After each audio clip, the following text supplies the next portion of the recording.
सुबह शाम की चक्री में पिसती रहती है दिन भर। माहवारी की पीड़ा हो या बीमारी की तकलीफें, किस्मत का लिखा है शायद, ये सोच के सब सह जाती है। मुख्यमंत्री भगवंत सिंह मान महिलाओं की इस पीड़ा को समझते हैं, इसलिए पंजाब के हर जिले में आयोजित हो रहा है महिलाओं के लिए फ्री हेल्थ कैंप, जहां उन्हें मिलेगा बेहतरीन परामर्श और इलाज, ताकि महिलाएं रहें पूर्ण रूप से स्वस्थ।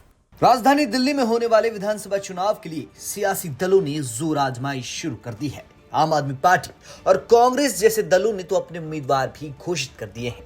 वहीं अभी भी बीजेपी में प्रत्याशियों के नाम पर मंथन जारी है। बीजेपी पूरी प्लानिंग के साथ दिल्ली चुनाव में उतरने का मन बना चुकी है। खबर है कि दिल्ली में एनडीए गठबंधन चुनाव लड़ेगा, यानी बीजेपी कुछ सीटें अपने सहयोगी दलों को भी दे सकती है। दिल्ली की 70 सीटों पर बीजेपी अपने सहयोगी दलों के साथ मिलकर चुनाव लड़ेगी। जेडीयू, एलजेपी और हम जैसी पार्टियां भी दिल्ली विधानसभा का चुनाव लड़ सकती हैं। माना जा रहा है कि बीजेपी एनडीए गठबंधन के कई नेताओं को दिल्ली चुनाव में प्रचार प्रसार के लिए भी बुला सकती है। वहीं दिल्ली की कुछ सीटें अपने सहयोगी दलों को भी दे सकती है। ये पहली बार नहीं है कि एलजेपी और जेडीयू दिल्ली में चुनाव लड़ेगी। 2020 में भी जेडीयू और एलजेपी ने बीजेपी के साथ मिलकर दिल्ली में चुनाव लड़ा था। हालांकि दोनों पार्टियों को कुछ खास हासिल नहीं हुआ। जेडीयू ने बुराड़ी और संगम विहार सीट पर चुनाव लड़ा, जबकि एलजेपी यानी लोक जनशक्ति पार्टी ने सीमापुरी सीट से चुनाव लड़ा था।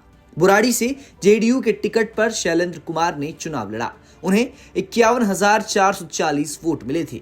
वहीं संगम विहार से शिवचरण लाल गुप्ता ने एनडीए गठबंधन के लिए चुनाव लड़ा, उन्हें 32,823 वोट मिले। सीमापुरी सीट से एलजेपी की टिकट पर संतलाल ने चुनाव लड़ा, उन्हें 32,284 वोट मिले। जेडीयू को 0.91 और एलजेपी को 0.35% वोट ही मिल पाए थे। इस बार भी एलजेपी और जेडीयू दिल्ली चुनाव में सक्रिय नजर आ रही हैं। सूत्रों के मुताबिक दिल्ली विधानसभा चुनाव में प्रचार प्रसार के लिए बीजेपी एनडीए गठबंधन के शीर्ष नेताओं को भी आमंत्रित कर सकती है, जिसमें बिहार के सीएम नीतीश कुमार, आंध्र प्रदेश के मुख्यमंत्री चंद्रबाबू नायडू, महाराष्ट्र के डिप्टी सीएम एकनाथ शिंदे, केंद्रीय मंत्री जीतन राम मांझी और चिराग पासवान जैसे बड़े नेता शामिल हैं।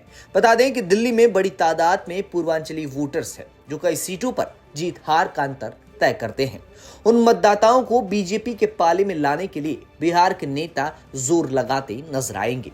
आंकड़ों के लिहाज से बात की जाए तो दिल्ली की 25% आबादी बिहार, पूर्वी यूपी और झारखंड के मूल निवासियों से भरी है और 70 में से 20 सीटों पर पूर्वांचली वोटरों का दबदबा है, जिसमें गोकलपुर, मटियाला, द्वारका, नांगलोई, करावल नगर, जनकपुरी, त्रिलोकपुरी, बुराड़ी, उत्तम नगर, संगम विहार, जनकपुरी, त्रिलोकपुरी, किराड़ी, विकासपुरी और बादली जैसी सीटें शामिल हैं।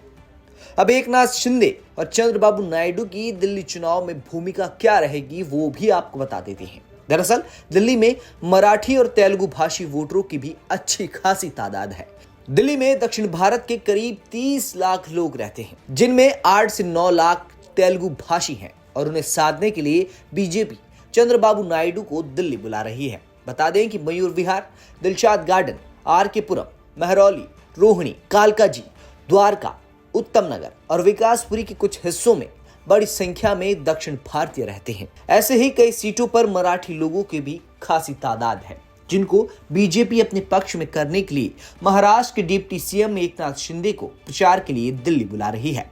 तो कुल मिलाकर दिल्ली में बीजेपी एनडीए गठबंधन की एकजुटता का भी संदेश देना चाहती है और दिल्ली में देश के अलग अलग हिस्सों से आए वोटरों को साधना भी चाहती है।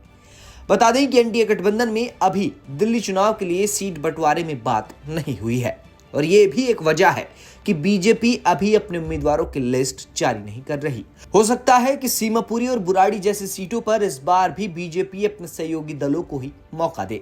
बहरहाल दिल्ली में चुनावी सरगर्मी बढ़ती जा रही है। अभी चुनाव आयोग भी चुनावी तारीखों की घोषणा करेगा, उसके बाद ही दिल्ली की सियासत में किस तरह हलचल होती है ये देखना होगा। ब्यूरो रिपोर्ट, दिल्ली तक।